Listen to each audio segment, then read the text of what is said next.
আসসালামু আলাইকুম রহমতুল্লাহ। বন্ধুরা, আজকে একটা বিষয়ে সতর্ক করার জন্য আপনাদের সামনে আসলাম। আর সেটা হচ্ছে, আমরা যারা হোয়াটসঅ্যাপ ব্যবহার করি, হোয়াটসঅ্যাপ ব্যবহারে একটু সতর্ক থাকা খুবই জরুরি। যে ইদানিং হোয়াটসঅ্যাপে বিভিন্ন ধরনের প্রতারক চক্র আপনার বিভিন্ন ধরনের সক্রিয় হচ্ছে।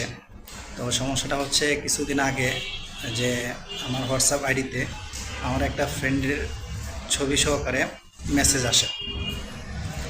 তো নাম্বারটা ছিল অচেনা। তো আমাকে যাই হোক হোয়াটসঅ্যাপে জিজ্ঞাসা করে যে কেমন আছো বন্ধু, অনেকদিন ধরে খবর নাই, কী অবস্থা। তো আমিও হাই হ্যালো বলি, ভালো বন্ধু বলি। তো সে হঠাৎ করে আমাকে বলে, বন্ধু যে তোমার অফার থেকে আমাকে কি মোবাইলে কি রিচার্জ অফার দাও। আমি আশ্চর্য হয়ে গেলাম যে আমার মোবাইলে অফার অ্যাপস আছে বা আমি অফার সেল করি, এটা তো অনেকেই জানে না বা আমার ফ্রেন্ড সার্কেল কাউকে জানায় নাই। তো সে জানলে কীভাবে? তো একটু মনে খটকা লাগে। তো সাথে সাথে আমি সরাসরি কল দিই, দেখি কল সে কী করে না, রিসিভ করে না।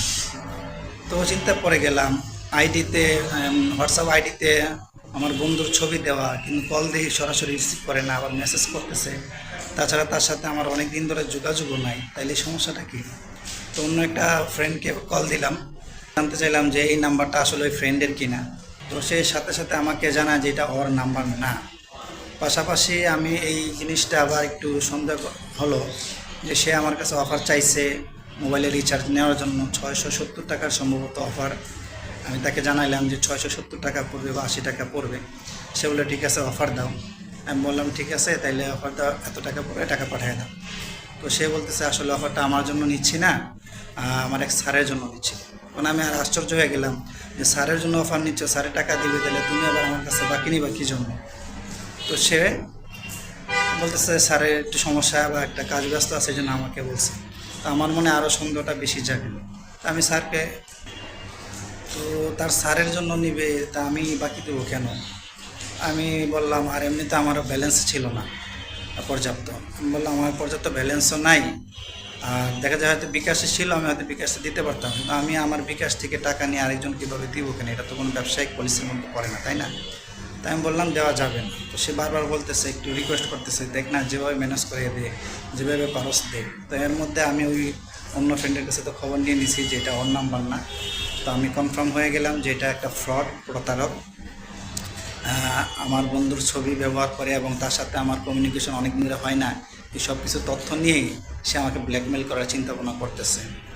তো পরিশেষে আমার ওই ফ্রেন্ড, যে ফ্রেন্ডের ছবি ব্যবহার করে আমার কাছ থেকে মানে অফার নেওয়ার চিন্তা ভাবনা করছিল, ওই ফ্রেন্ডকেই কল দিলাম। কল দিয়ে বললাম যে কী রে, তুই কি আমার কাছ থেকে মেসেজ করতেছিস অফার নেওয়ার জন্য? বলুন না, আমি তো কোনো অফার মেসেজ করতেছি না। তো কনফার্ম হয়ে গেলাম সেইটা প্রতারক ছিল, আমাকে প্রতারিত করার জন্য সেই ভাবটা ফেলছে। তা আলহামদুলিল্লাহ, যা হোক, নিজের বুদ্ধিগুণে অথবা দক্ষতার কারণে এই প্রতারক চক্রের কাছ থেকে আমার 800 টাকা বেঁচে গেল।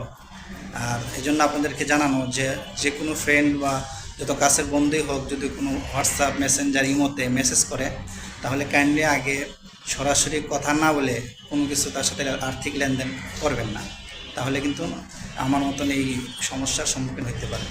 তো আশা করি আপনাদের সবার এই বিষয়টা জানা থাকলে উপকার হবে এবং সবাই সবাইকে এই বিষয়টা মেসেজ করে জানিয়ে দিবেন যে কেউ যদি কারোর সাথে লেনদেন করে বা আমার সাথে লেনদেন করতে চায়, সেটা যেন নগদে কন্ট্যাক্টের মাধ্যমে হয়, সরাসরি ভয়েস কলের মাধ্যমে হয়, এরপরে যেন লেনদেন করে।